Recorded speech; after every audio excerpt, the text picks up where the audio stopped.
Muito bem. Jesus Jaci de Andrade. Ô, João, eu entrei no Barbosa de Marques, foi que ano? 54. 54. Então eu vou completar. Como é que eu entrei no Barbosa de Marques? Quando eu formei em laticínios, o João também formou, eu fui trabalhar na Cooperativa de Leite de Muriaé. Fiquei lá uns 4 anos. Mas como eu vi que não tinha patrão, a fazendeirada toda não era patrão de ninguém, né? Tinha o diretor comercial. Eu pedi demissão. O Walter Rente, que eu já conhecia como técnico de laticínio, era o gerente da seção de laticínio do Carangola. Telefonei para o Walter, quero trabalhar no Barbosa de Marques. Aí o Walter vem aqui hoje. O Luiz era o diretor-geral do Barbosa de Marques, o fundador do Laticínios Barbosa de Marques, o Luiz Esteves, primo dos patrões, dos donos. Então, vem aqui hoje, o Luiz morava aqui em Caratinga. Ele tinha casado, morava em Caratinga.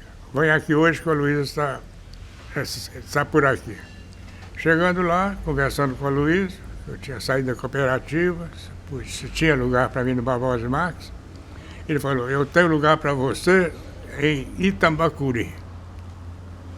Quanto tempo você precisa para chegar lá? Falei, 1 semana.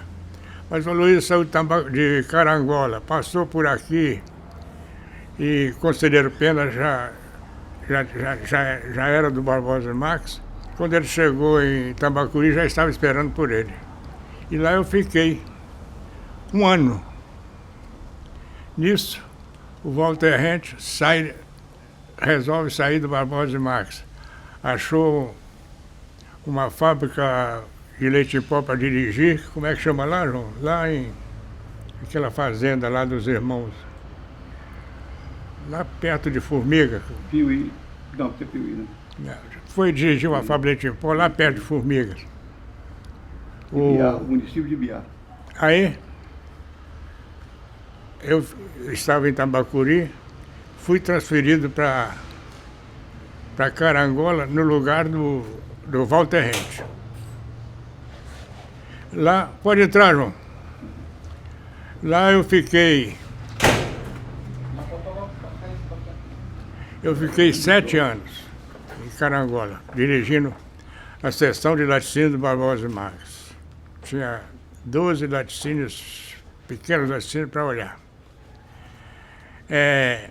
O Walter Rente sai por esse Brasil afora, dirigindo fábrica, montando fábrica de leite em pó, volta para o Barbosa de Marques.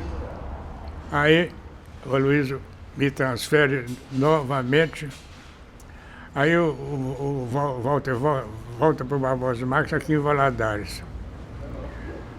O Walter Rente ficou uns tempos. O Walter Rente escreveu um artigo aqui, foi publicado, que Valadares já merecia uma fábrica de leite em pó. O Leite Glória, pegando esse artigo do Walter, resolveu fazer uma fábrica de leite em pó. O Walter Rente solicitou a direção, já que ele que tinha levantado a lebre, né? Então o Leite Glória aceitou o Walter Rente, ele foi para o Leite Glória. Vem o GESA no lugar do Walter Rente para Valadares. Aqui eu fiquei 10 anos. 7 em Valadares e 10 aqui. E depois de 10, meu pai comprou uma fazenda na região, eu resolvi sair do Barbosa de Marques para ir para a fazenda. Virei fazendeiro. Aí montei o laticínio lá na fazenda e fiquei esse tempo todo, até resolver acabar com tudo. O senhor trabalhou quantos anos na Barbosa? 17 anos no Barbosa de Marques. Nesses 17 anos que o senhor trabalhou no Barbosa de Marques, tem alguma história bacana com um dos diretores? Tem. Um conto, alguma coisa que aconteceu em viagem? Tem uma história muito interessante. O Barbosa de Marques construiu aqui em Valadares uma das mais importantes fábricas de manteiga do país. E importou uma batedeira de manteiga, que bate, a batedeira que transforma o creme em manteiga, creme do leite em manteiga, veio importada, uma batedeira enorme de aço inoxidável. E a nova fábrica do Barbosa Marques, que era exclusivamente manteiga, a sala de fabricação de manteiga era de 10 metros por 30 dentro dessa fábrica. Mas quando veio essa batedeira, se instalou e começou a produzir, o Barbosa Marques chegou à conclusão que jamais precisaria de outra batedeira, essa dava conta, e resolveu fazer queijo na mesma sala. A Dipuá, Dipuá ou não é Dipuá, João? Hoje é Mapa. Hein? Mapa. Olha, a Dipuá da época não concordou, queria que fizesse uma parede dividindo a produção de manteiga da produção de queijo. O que acontece? O senhor Antônio Marques, que era o diretor do Barbosa Marques, falou: Gesso, vai a Brasília que eu não quero estragar a minha fábrica com essa parede no meio. Consegue lá a fabricação de queijo e manteiga na mesma sala. Fui a Brasília levando o fiscal da Dipuá aqui na época, foi comigo para apresentar lá na Direção-Geral da Fiscalização, do Serviço de Inspeção Federal. Conversando lá com o diretor, chegou-se a seguinte resolução. Autoriza a fabricar queijo e manteiga na mesma sala até se houver algum problema para um dos produtos, aí será proibido fabricar. E autorizou a fabricar não se fez a parede e continuou fabricando queijo e manteiga na mesma sala que está até hoje. Esse é o mais importante, eu consegui lá em Brasília. Não pode falar aqui que eu paguei muito uísque pro diretorzão lá. Pode. Paguei muito uísque. O senhor Antônio falou: gasto o que precisar, mas não quero estragar a minha fábrica. Aí assim foi feito, sabe? E uma das coisas que eu também me lembro muito bem foi eu que introduzi o queijo Minas padronizado no Barbosa Marques, que fabricava o queijo prato e toda a variedade, mudando só as formas, o formato do queijo, mas tudo à base de queijo prato. E o queijo Minas foi eu que introduzi na época. Construiu-se uma fábrica em uma fazenda próxima de Carangola e eu já estava na direção lá e dirigi tudo para se fabricar o Minas padronizado. Isso foi um grande fato no Barbosa Marques, que nós chegamos a produzir um queijo melhor do que da própria Canto Tossi. A Pautília, que era uma senhora, uma mulher que visitava laticínio e... Ô João, senta aqui, pra você me inspirar. Aí a Pautília que um dia, chegando lá, olhou e falou: tá melhor que a da Canto Tossi. A aparência e tudo melhor do que a Canto Tossi. Não é, João? O queijo Minas padronizado do Barbosa Marques. Ainda existe até hoje, João? Existe. Existe? Chama padrão, né? Hein? Chama de Minas padrão. Naquele tempo a escola é Minas padronizado. Isso foi a coisa mais interessante. Mas eu acho que deve ter mais histórias. Quando o senhor estava em Carangola, quem que o senhor lidava lá em Carangola? Quem eram as pessoas que o senhor tinha contatos, conversava, trocava ideia, arquitetava o que fazer, para onde ir, como expandir? Em Carangola eu fiz muita amizade com os fazendeiros, né? Sebastião Rocha, porque o Barbosa Marques tinha uma fábrica e naquela época em 2 cidades próximas de Carangola, Faria Lemos e Espera Feliz. A fábrica de Espera Feliz, feita pelo Aloysio, que o Aloysio que formando em laticínio também, formado em laticínio, ele é parente dos donos, dos diretores, proprietários do Barbosa Marques. Queria que ele fosse A fábrica de manteiga era muito pequena, queria que ele fosse para a seção de compra de café. Ele falou, não, vou continuar com laticínios. Quando a fábrica de manteiga ficou pequena, cresceu, o Aloysio montou o Laticínio Espera Feliz, que na época o café estava desvalorizado e ninguém queria mexer. Primeiro, o café era valorizado, ninguém queria tirar leite. O café desvalorizou, o pessoal caiu no leite. Voltou o preço do café, os fazendeiros voltaram para o café e abandonaram o leite. A fábrica ficou com o apelido de Elefante Branco, porque aquela enorme fábrica sem leite. Nessa época,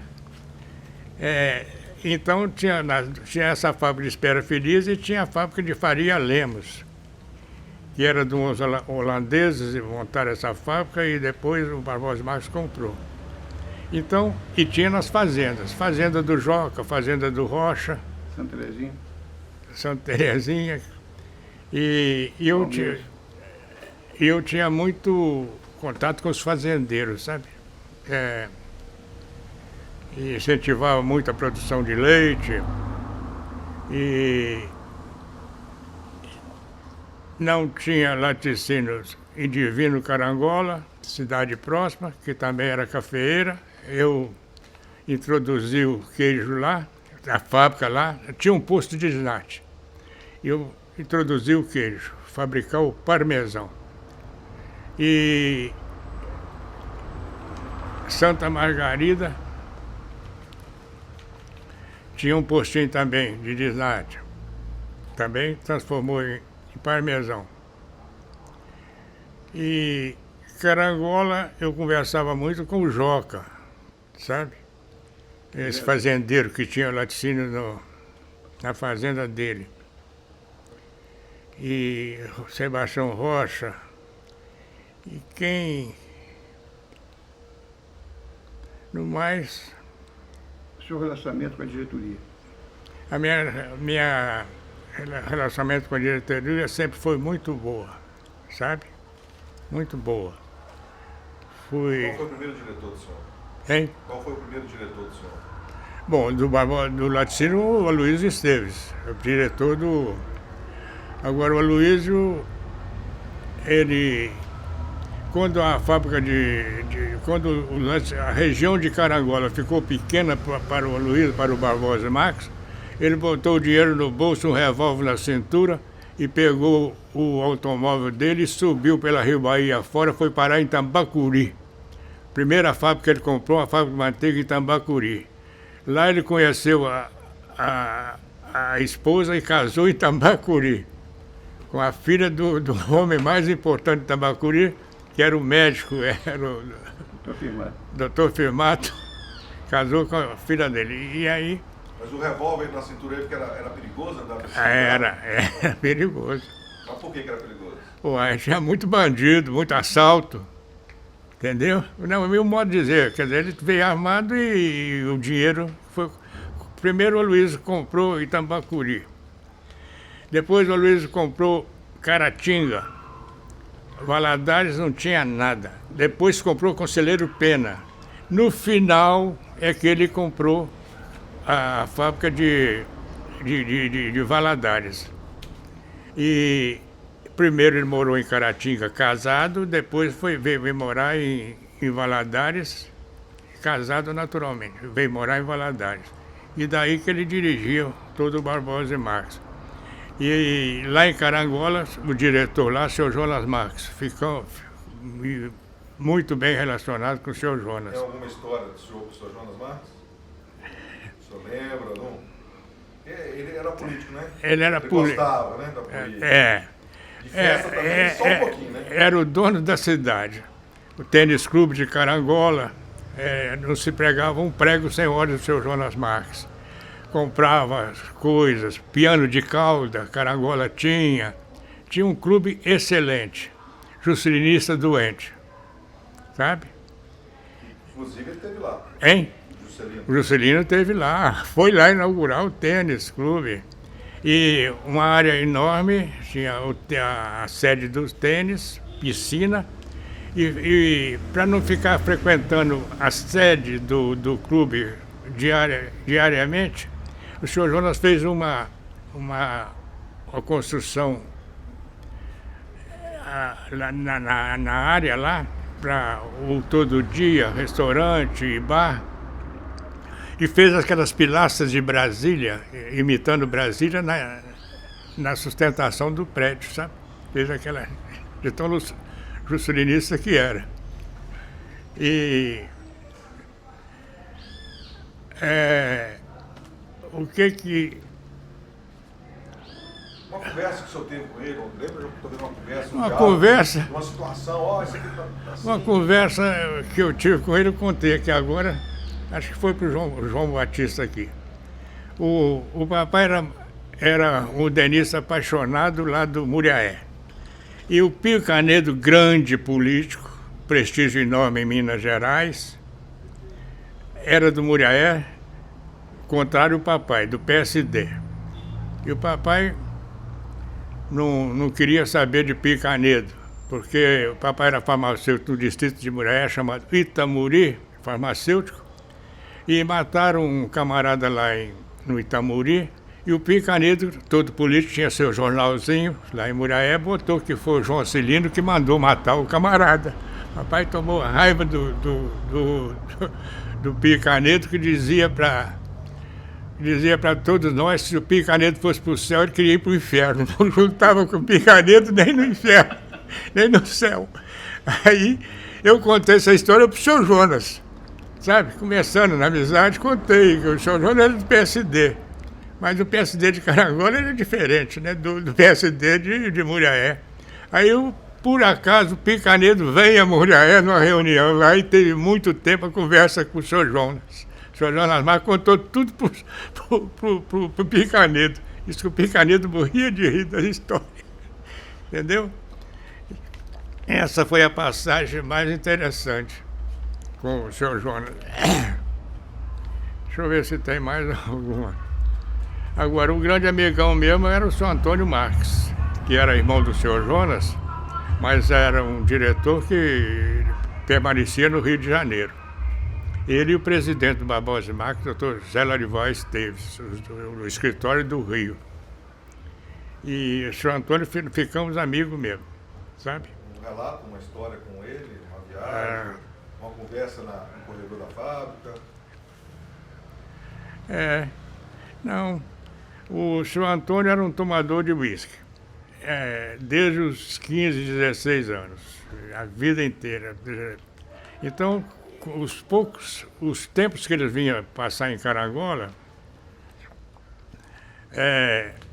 toda noite nós estávamos lá no tênis clube, aí o companheiro que chegava primeiro era eu, para tomar uísque com ele. Então, nessas tomadas de uísque, alguma história relacionada à família? Como é que é? Nessas tomadas de uísque no clube, alguma história relacionada à família, relacionada aos negócios? O que vocês conversavam nessas? Conversava muito, e ele muito comerciante, e deixa eu ver se tem. Talvez alguma coisa que ele falou sobre comércio, sobre o pensamento da fábrica naquela época, o que eles pensavam que ia acontecer com a fábrica. O Antônio conversava muito, falava para mim, Gesso, negócio bom é supermercado. Você compra fiado e vende a dinheiro. Essa é uma das passagens, né?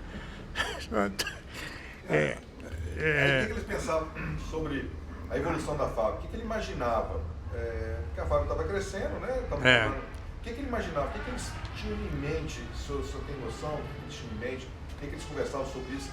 Onde eles pretendiam chegar? Eles começaram com a fábrica de sabão. Né? Sabão, passou para macarrão, o armazém, né? Que vendia desde uma agulha até um Ford 29, o armazém do Barbosa Marques. Tinha uma equipe muito grande, uns 25, 30 funcionários, cujo apelido dessa turma era a turma dos 5 e 5, porque o expediente fechava às 5 horas, às 5 e 5 estava todo mundo no bar do Lilito. É a turma do Banco do Brasil e a turma do Barbosa e Marques, a turma dos 5 e 5. Juntava lá, o Lilito já conhecia a turma toda. Tinha um rapaz que só tomava cerveja da prateleira, sem gelo, sem nada. Tinha outro que tinha que botar para ele um copo de aguardente, de cachaça, cheinha, com um pão em cima. O senhor Lilito já sabia de tudo. Se o garçom abrisse uma cerveja para você, ela não tivesse geladíssima, o cara não queria, quem pagava era o garçom. O Lilito também não pagava a cerveja, era o garçom que pagava. Entendeu? Isso é a minha vida lá no Carangola. Pois é, mais alguma... e a conversa? Do senhor Antônio. Do senhor Antônio.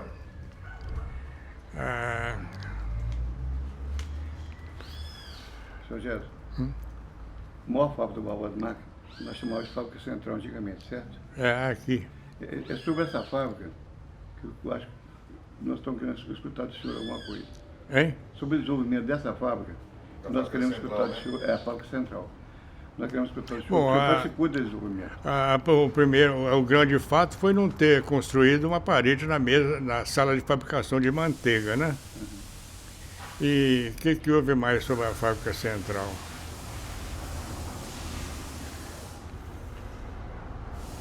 Eu estou falando antes dela ficar pronta. Hein? Antes dela ficar pronta. Para fazer a fábrica central, Tem teve um toda uma projeto. estrutura antes. Qual a conversa, o que eles pensavam, o que ser de desenvolvimento para chegar nessa fábrica? Como é que foi o processo para poder construir essa fábrica? O Aloysio, que era diretor também do Barbosa de Marques, agora, o homem-chave mesmo do Barbosa de Marques era o senhor Antônio, lá do Rio. E o Aloysio sempre solicitou o senhor Antônio a construção de uma fábrica maior aqui em Valadares do que já existia. Aí se chegou a essa conclusão de fazer a fábrica central. Ela foi muito bem imaginada e construída porque engenheiros que a planejaram explicaram, entre outras coisas, o seguinte: câmaras frigoríficas abaixo de 0 graus não pode ficar em contato com o solo, que vai indo, a umidade atrapalha o piso da câmara. Então a câmara tinha que ficar no ar. Então fez uma cavação na região e botou-se a fábrica em cima. E para as câmaras não ficar em contato com o solo. Isso foi uma das coisas que nós aprendemos, nós outros cá do Barbosa e Marques. E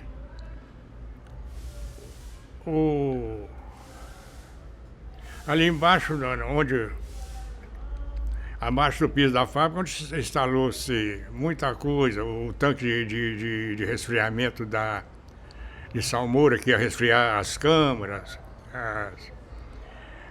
e a pasteurização do leite, ficou tudo embaixo da fábrica. E fizemos também uma câmara onde se estocava parmesão, que cá embaixo, que a fábrica era de manteiga, mas fizemos essa de parmesão também. E o que mais que a fábrica o pessoal do Rio nos ensinou, o pessoal do engenheiro?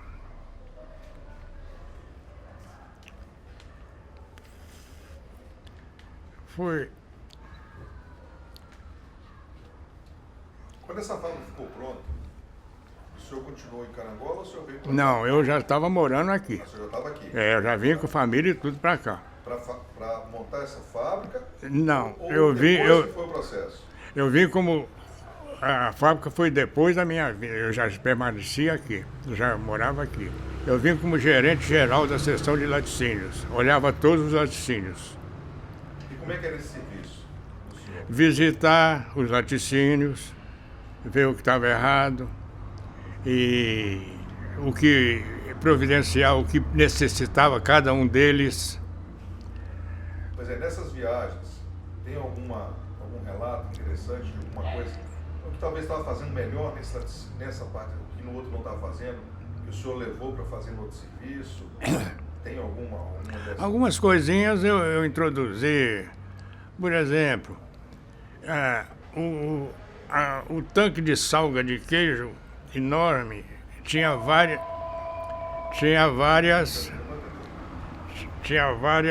qualidades de queijo. Então nós estamos na fábrica. Meu filho lá em São Paulo. Como é que é? O senhor está falando sobre a salmoura de queijo. Aí eu mandei fazer umas gradezinhas para separar as qualidades de queijo. Isso é um detalhe, né? Nas fábricas. Foi muito bom, porque depois as datas, o queijo ficava tanto tempo em salga, na hora de tirar estava misturado um com o outro, sabia as datas, porque vinha outro, saía um, entrava outra produção do dia. Então isso aí facilitou muito o trabalho nas fábricas. Tem mais muitos detalhes. As histórias com os diretores, com funcionários, com funcionários amigos, o que aconteceu no dia a dia do senhor nesses 17 anos? É bravo, talvez com alguém que se obrigou também, Hein? talvez com alguém que se obrigou que estava fazendo o serviço errado ou não, tranquilo. Não.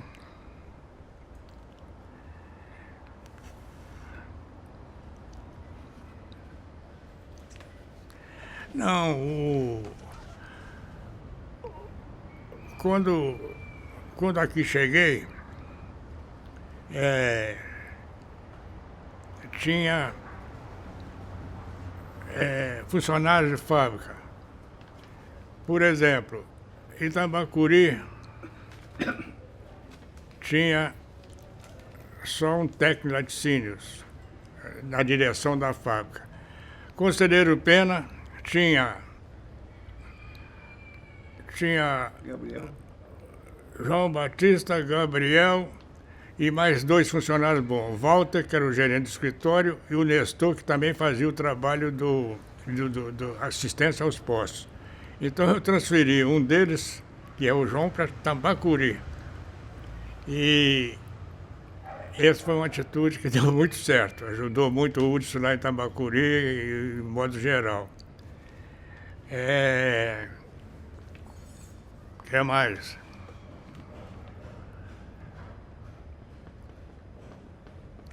Teve muita coisa, mas não estou lembrando. Não, tranquilo. Agora só vai lembrar. Mas a questão que o senhor fez esse remanejamento, por qual motivo? O que o senhor sentiu que tinha que fazer essas mudanças para poder a fábrica? A necessidade de administrador. O conselheiro tinha o João eficiente na fábrica, o Gabriel era técnico laticínio, era o gerente geral lá de Conselheiro Pena, o Nestor muito competente nas postos, e o Tambacuri vazio. Foi lá mais o João. E naquela época, quem visitava, eu mesmo que visitava os postos de Tambacuri, sabe? Saía daqui, ficava lá e aí visitava a região. O Hudson e o João na fábrica. Tamar. O Itamar veio depois, né? Já veio antes.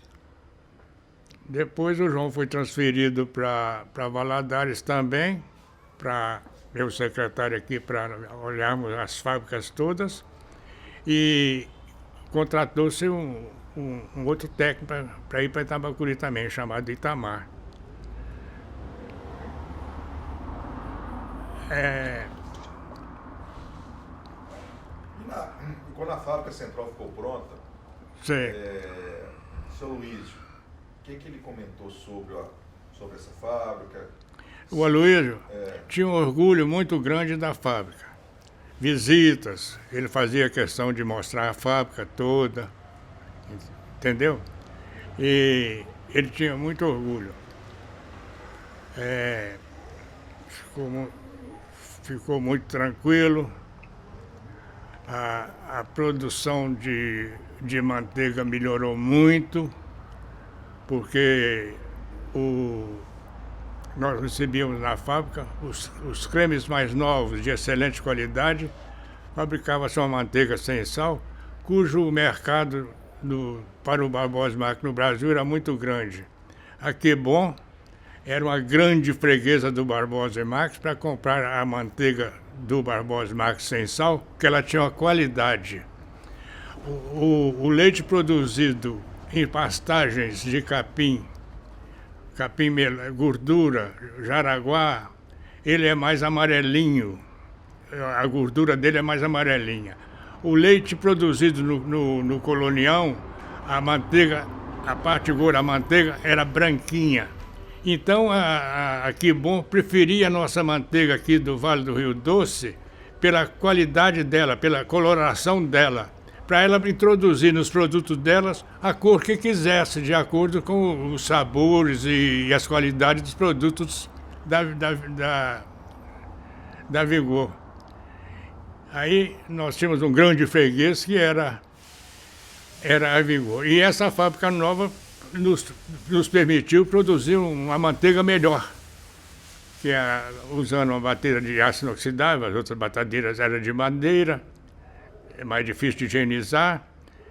E isso foi um sucesso da fábrica nova do Barbosa Marques de manteiga. Isso vamos falar então dos equipamentos antigos para os equipamentos novos. A facilidade, o manejo delas, como que os diretores viram que tinha necessidade de modernizar a fábrica?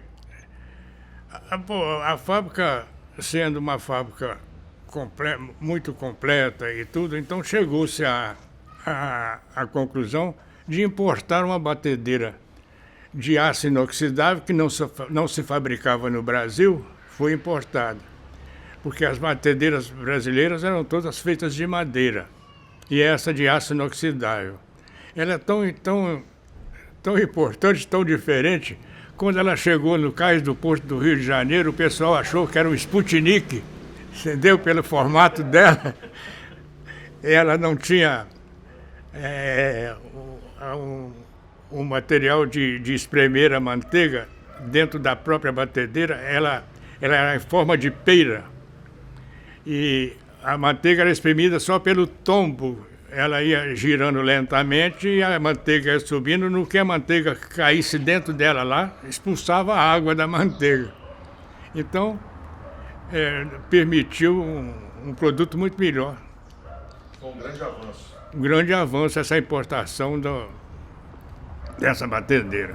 Mais algum equipamento que chamou a atenção, que chegou novos?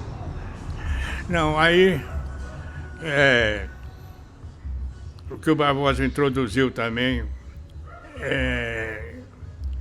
de primeiras fábricas a produzir foi o pasteurizador de leite de placas, porque a pasteurização do leite, pasteuriza-se um leite aquecendo a temperatura X para matar a flora bacteriana e depois resfriando para conservar o leite. Não é o calor e o frio que mata o micróbio. Mata o micróbio é a temperatura.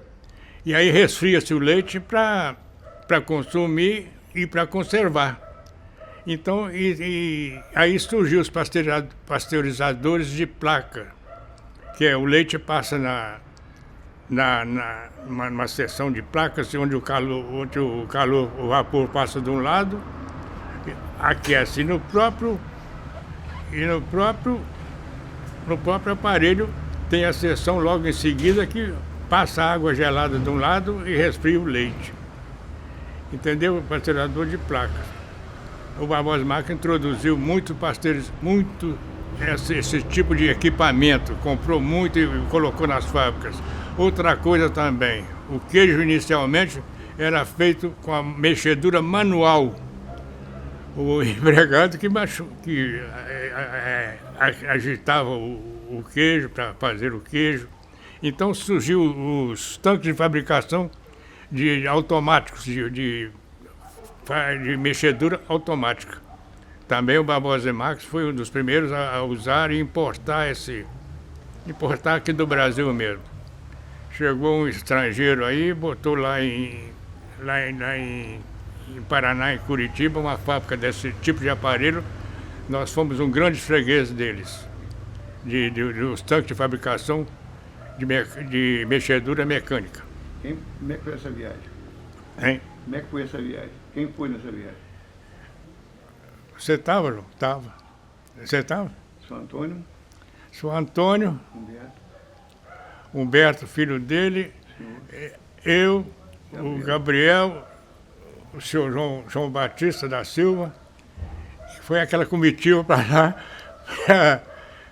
E essa viagem? Então conta, tanta gente boa na viagem, que deve ter acontecido alguma coisa interessante, não? Essa viagem, algum papo? Pode contar? Pode contar. Pode contar? Pode não? Aí o pai vai ter que Foi. sair daqui, então. Foi muito Não, é interessante. interessante assim, sobre o serviço. Não, pode contar, sim. Foi muito interessante. Que é para todo mundo. Foi aquela comitiva lá para o Paraná. Fomos visitar a fábrica desse holandês lá. E à noite a turma caía no uísque. Nos bares, nos jantares, muitos festivos e com uísque. E resolvemos ir assistir o striptease. O striptease. Chegamos lá, como o jantar foi muito demorado, nós chegamos, já tinha passado a parte boa. Aí o cara que nos recebeu lá comunicou com o dono da boate que essa turma do Carangola, de Mineiro, estava lá para assistir. Repetiu-se tudo, só para nós. Foi muito importante a viagem. O pai tem certeza que foi pro hotel. Hein? Eu tenho certeza que o pai foi pro hotel.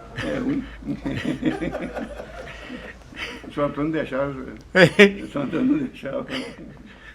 Aí, então, esse foi uma das viagens. Foi um do acontecimento da Existe viagem. alguma outra viagem para isso, para poder ver tecnologia que essas pessoas tiveram? Ou outro... Só um pouquinho, Sr. João.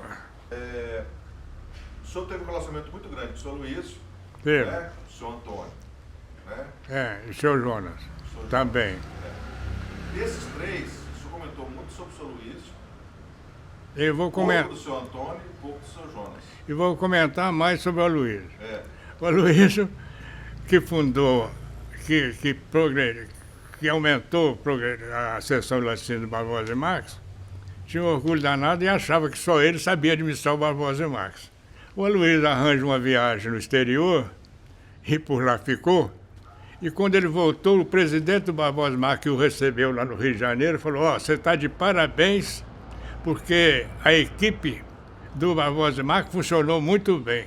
Nessa equipe, aqui Barbosa e Marques, apesar de ter armazém que vendia os produtos do Barbosa e Marques, mas o principal produto mesmo era o laticínios, né?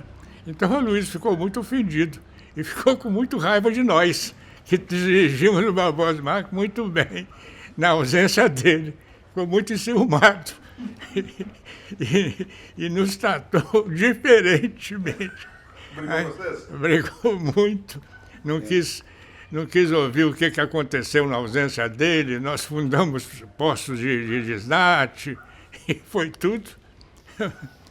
Aí aconteceu isso com a Luísa. Mas depois ele ficou na boa com você. Depois voltou ao normal, né? Demorou um pouquinho. Hein? Demorou um pouquinho. Demorou. Agora a Luísa sofreu uma vida inteira de problema de, como é que chama, operação de vesícula. Ele era muito nervoso. Ele foi expedicionário. Estava estudando laticínios na Cantosse, lá em Juiz de Fora. E antes do Brasil entrar na guerra, para o Brasil entrar na guerra, houve muitos comícios. E lá no distrito da escola, do laticínios, no bairro lá, fizeram um comício, o Aloysio, muito patriota, subiu lá no palanque e fez um discurso forçado para o Brasil entrar na guerra. Tinha um elemento do Exército lá, uma alta autoridade do Exército, tomou nota do nome dele, onde é que ele estava, onde é que ele trabalhava, convocou para ir para a Itália, para expedicionário. Espera só um pouquinho, só um pouquinho. Eu tiro o meu avental de laticínio e vou para a guerra. Vou mesmo. Vamos lá? Aí, E aí? aí veio a crítica do Laticínio na guerra. Os amigos dele, chegados, comentavam: "Ô Luiz, como é que foi lá? Você lutou muito lá na guerra?" Aí inventaram: "Mas Luiz lá foi telefonista, não brigou não. Não brigou. Ficou no telefone." Então, mais alguma história do seu Luiz que o senhor lembra? Dessas. Tá muito nervoso? Muito nervoso. São Antônio. São Antônio. Contato com o São Humberto o senhor teve? Hein? São Humberto Gomes era também. Não, Humberto Marques. Humberto Marques? Ele foi. A família passava as férias de. Todos moravam no pai do Humberto, por exemplo, o São Antônio. Ia para Carangola, geralmente na época das férias, por causa eu tinha 2 filhos, um casal de filhos, e estava de folga. Aí ficamos. Conheci o Humberto menino, montava no jipe comigo e ia visitar os laticínios, o que é hoje diretor do presidente Barbosa e Marques.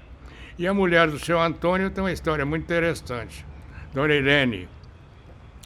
Ela chegou em Carangola e porque queria um carro. O seu Antônio prometeu de dar o carro para ela. Então ela queria aprender a dirigir.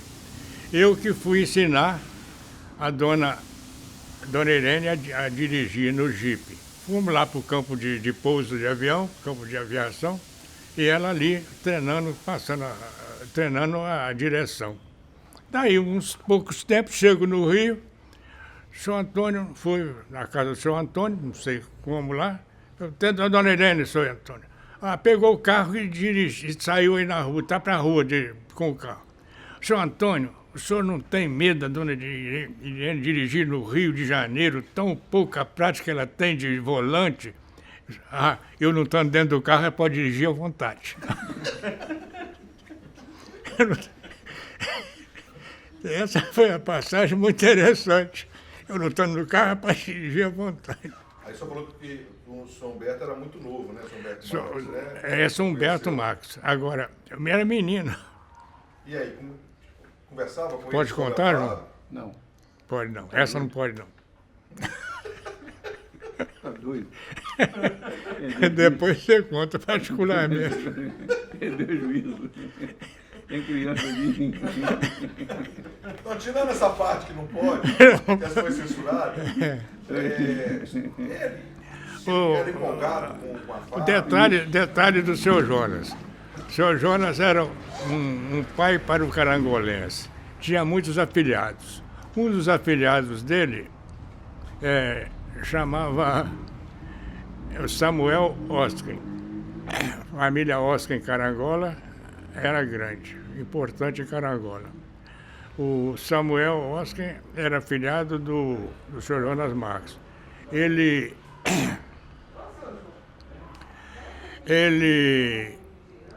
protegeu o Samuel a ponto de, depois que ele foi estudar laticínios, e depois de formado, dar um curso para uma viagem para ir aos Estados Unidos.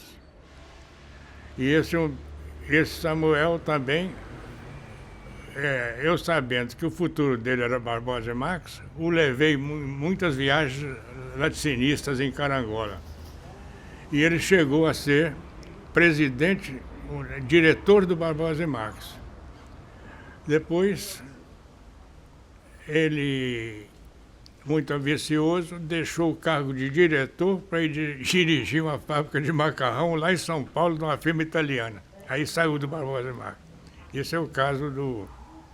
E o senhor do Samuel Oscar. E São Humberto. São Humberto Ele tinha empolgação pelas fábricas que ele ia ver, ele ia passear com o senhor para poder conhecer. Não, o São Antônio é que a mim, por exemplo, referia que eu tinha muito futuro no Barbosa e Marques, porque o São Antônio estava preparando, o Humberto foi preparado para ser onde ele está hoje, para ser diretor do Barbosa e Marques. Ele não fez questão de formar em curso nenhum, universitário, nem médico, nem engenheiro, nem nada, mas o São Antônio o praticou. Por exemplo, o São Antônio tinha uma grande amizade no Rio de Janeiro, lá no Clube Comercial do Rio de Janeiro, botou o Humberto, por exemplo, para trabalhar no banco. Amigo dele, gerente de banco, levou o Humberto para trabalhar em banco. Ele aprendeu essas coisas que ele ia precisar agora para dirigir o Barbosa e Marques. E isso foi uma delas. E o que mais que você perguntou? Como é que é? Quando ele era novo, né? Era novo, é. Ia visitar essas fábricas. Alguma fala dele, o que ele imaginava Que ele... da Barbosa? Não, depois de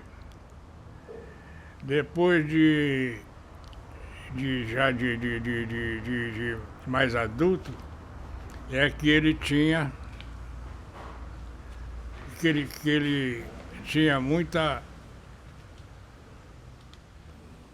muito desejo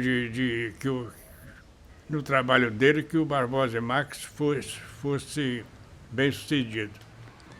Inclusive, ele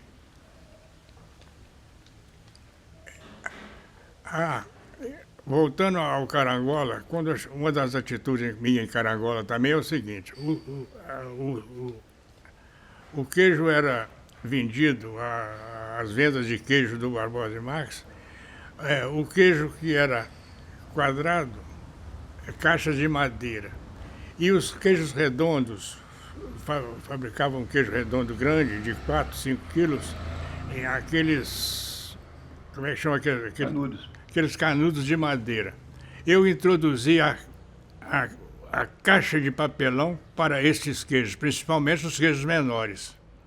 Eu que fui o primeiro a admitir o viajante que tomou as medidas para cada caixa, tantos queijos, cada tamanho de caixa e tudo, eu importei essas caixas.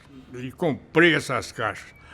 Uma compra muito grande, que lá no Rio de Janeiro, o Aloysio visitando o Rio de Janeiro, o doutor Zé Esteves, que só ia lá no escritório para ver as contas do Barbosa e Marques, estranhou. O Aloysio, só o Macarrão é que compra a caixa, agora o Laticínio está comprando caixa. Aí o Aloysio chegou em Carangola e eu expliquei para ele e tal. E falei, já fiz essa compra grande e a caixa já subiu. Aí o Aloysio virou para mim no meio da turma toda, com o Sr. João e tal. Foi um erro que deu certo. Aí, nisso, depois passaram os tempos, aqui em conversa, aqui nós tínhamos um funcionário polonês, o Sr. Braulio, que era o técnico da criação de suínos.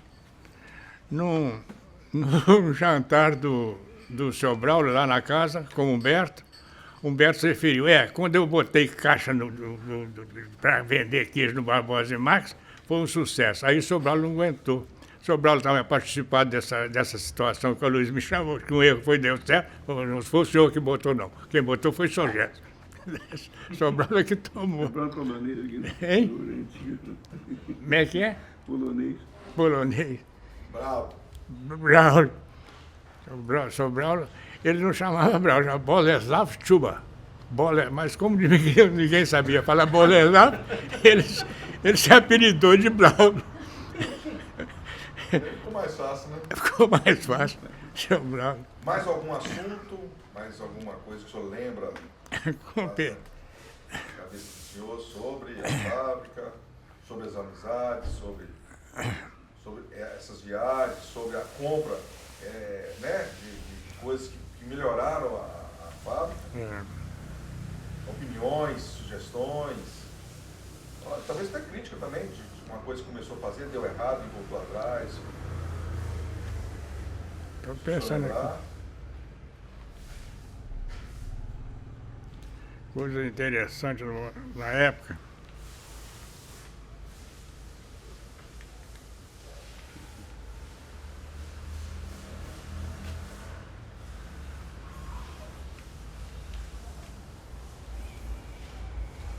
Tranquilo. Tá.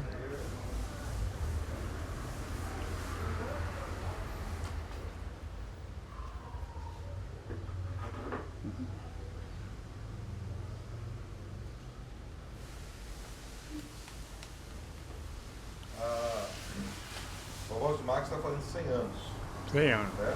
É. O que o senhor acha? O que o senhor acha que uma empresa familiar conseguiu estar bem sucedida, né? É, 100 anos. é uma novidade, né? Porque geralmente essas firmas não duram tanto tempo, né? Por que o senhor acha então que ela está durando?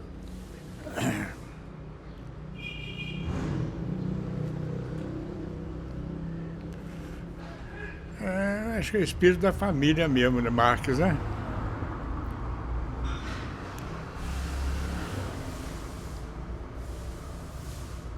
Agora eu lembrei um detalhe, voltando à família, o doutor Zé Esteves, o, ele é casado, ele é Esteves, mas era primo da esposa dele, que era filha do fundador, o fundador do Barbosa Marques também, chamava Antônio Marques, o português.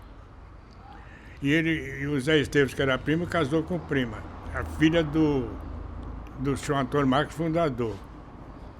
E o doutor Zé Esteves não tinha nada de Barbosa Marques.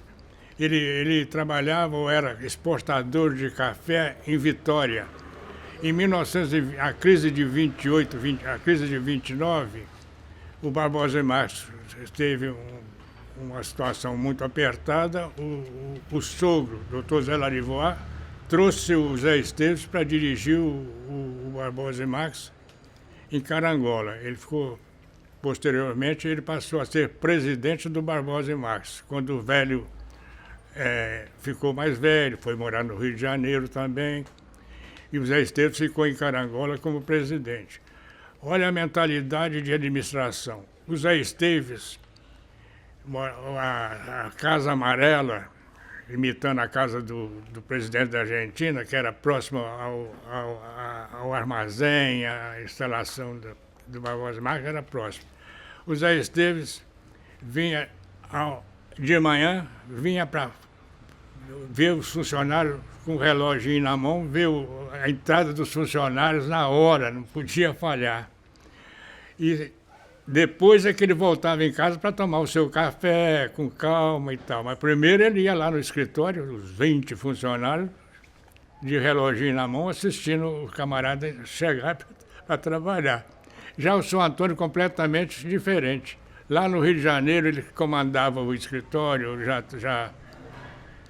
que o Antônio tomou o skin dele e viveu a vida dele nas boates e tal, casou com a Vedete.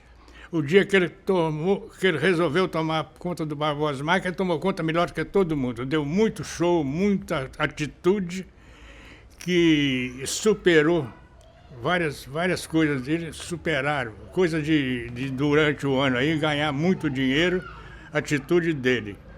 E ele falava com os funcionários, faz favor de ler primeiro o Jornal da Cidade para você chegar aqui no trabalho informado. Não tinha hora de chegar. A diferença do Zé Esteves. Zé Esteves chegasse na hora e o São Antônio é o contrário. Tem que ler o Jornal do Dia para saber as novidades e tal, para vir bem instruído para aqui. Diferente. E assim ele dirigiu o Barbosa Marques. O senhor Antônio era tão competente, o Barbosa Marques tinha as fábricas centrais e os postos de receber leite espalhados na região. E o governo entrou no negócio de laticínios e chama-se plataforma de recebimento em laticínios, onde o leite vem das propriedades, das fazendas, em latões, ali é recebido. Então, ali chama a plataforma de receber o leite, recebimento de leite. O governo botou uma lei que todo o leite recebido na plataforma padronizou o preço superior. Então, Os pequenos laticínios, os postos de desnate que tinha a plataforma, o leite não podia valer, fora da cidade, não podia valer igual aqui na capital. Então, o que o senhor Antônio fez? Mandou fechar todos os postos. Foi um absurdo fechar todos os postos e ficar só com as fábricas centrais. Atitude do senhor Antônio para não pagar lá o preço do mesmo que se fabricava na cidade principal, na fábrica principal. Fechou tudo. Foi uma choradeira danada, entendeu? Uma coisa de inexplicável na época, né? Mas o senhor Antônio sabia por quê, para não pagar o preço. Aí o Aloysio botou uns testas de ferro nas fábricas, uma lá em Aimorés, outra lá em Barra de São Francisco, em nome deles, mas testa de ferro, que usa muito hoje, né? Naquele tempo a Aloysio já arrumou uns caras desse tipo. E o senhor Antônio manteve, só as fábricas centrais ficaram abertas recebendo leite por causa do preço. E diferente do... Não, aí já diferente é a hora de chegar. Então, relata pra gente, se o senhor consegue relatar, quando o senhor começou na fábrica, quando o senhor saiu, qual foi a evolução até essa saída? Das dificuldades que tinham para as facilidades da modernidade. Eu aprendi muito com o Barbosa e Marx, de muita experiência, né? E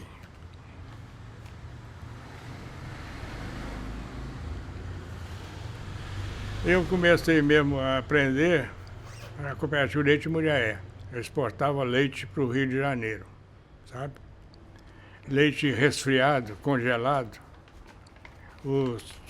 Antes de existir esses caminhões tanques, o leite tinha os tanques para você mergulhar o latão de 50 litros de salmoura a 10, 12 graus abaixo de zero. A salmoura não congelava por causa do sal, mas o leite que estava dentro do latão congelava. E nós, aí, inicialmente, para o Rio de Janeiro beber o leite do interior era todo exportado desse modo. A Cooperativa Leite de Muriaé, quando eu comecei lá, tinha uma cota na Leopoldina. A Leopoldina já estava deficiente e só tinha a cooperativa só tinha uma cota de 50 latões de 50 litros para exportar diariamente para o Rio de Janeiro. O leite ia congelado desse jeito. Mas o leite foi crescendo, aí nós tivemos que mandar o leite de caminhão. Depois é que vieram o leite pasteurizado, só resfriado, não congelado, nos carros-tanques, né? Aí já era transferido em carro-tanque, o Rio preparou para receber esse leite. Por que eu estou contando isso? O Barbosa e Marx nunca exportou leite. Todo o leite que chegava era fabricado dentro do próprio Barbosa e Marx, do laticínio Barbosa e Marx. Isso eu aprendi na cooperativa.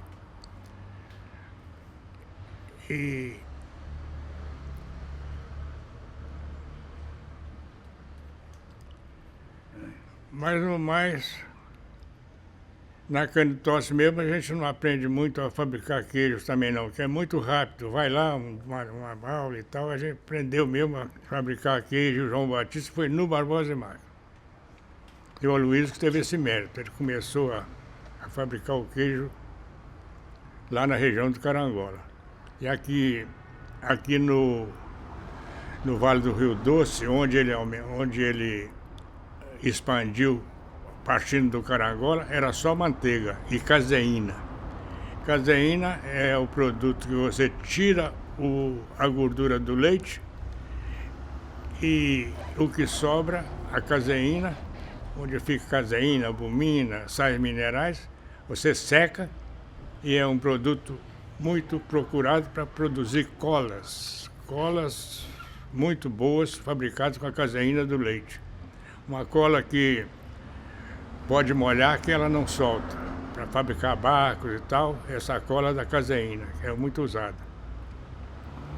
E depois que eu mais o João Batista trouxemos queijo para o Vale do Rio Doce, não foi, João? Foi. Uma revolução. Hein? Uma revolução.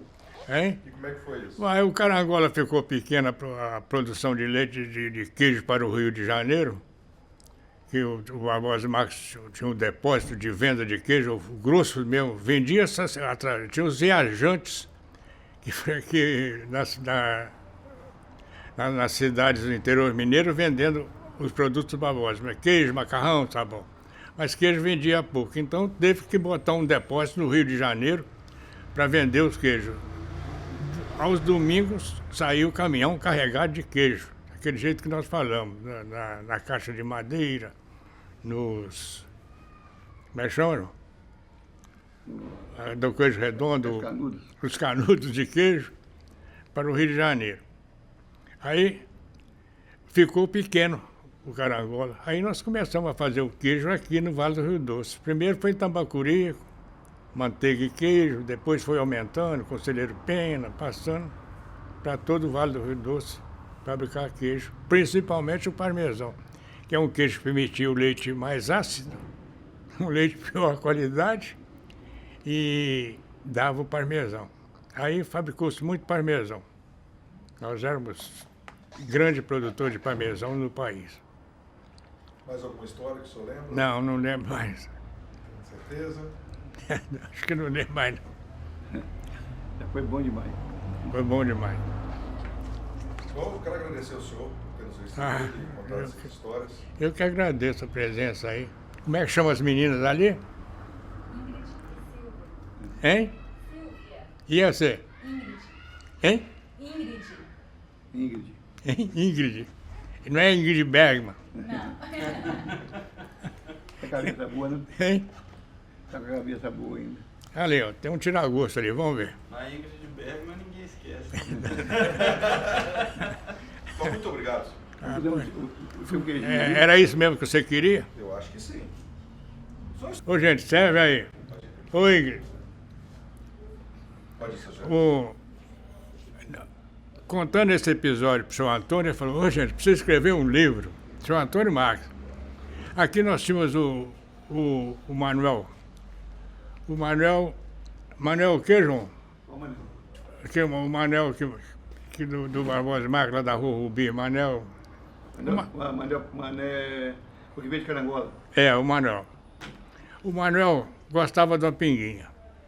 Ele foi dentro de um jipe, ele e mais dois mecânicos, funcionários, para consertar uma caldeira num posto distante daqui. Ele sabia que no meio do caminho tinha uma venda onde o vendeiro tinha uma cachaça muito boa no meio da coisa. E ele era fã. Aí ele foi conversando com o povo e com o seguinte comentário, cachaça ruim não se bebe, cachaça ruim mata a gente. Agora uma cachaça boa pode-se beber, mas cachaça ruim não se bebe. Quando chegou nessa venda, foi descer do jipe, chegou na venda, ô senhor fulano, ô senhor Manuel, ô senhor fulano, traz essa cachaça boa que o senhor tem aí para nós aqui. Aí o vendeiro fez uma cara de triste e falou, ô senhor Manuel, eu já encomendei o danado do fazendeiro uma vez, uma hora desculpa que não tem um cavalo para trazer, outra hora que o empregado não pode trazer, a pinga boa acabou e ele não trouxe. Eu tenho uma ruim aí. O senhor Manuel virou, eu vou beber, mas não aconselho vocês beber não. Mas eu vou beber assim mesmo. Todos beberam. Pinga ruim não se bebe, mas ele bebeu. Já que só tinha, né? Agora tá bom. Aí quando eu contei essa história pro senhor Antônio, ele falou, tem que escrever um livro. Né? O livro vai sair agora. Vai sair agora, 100 anos. Já conta essa do senhor Manuel.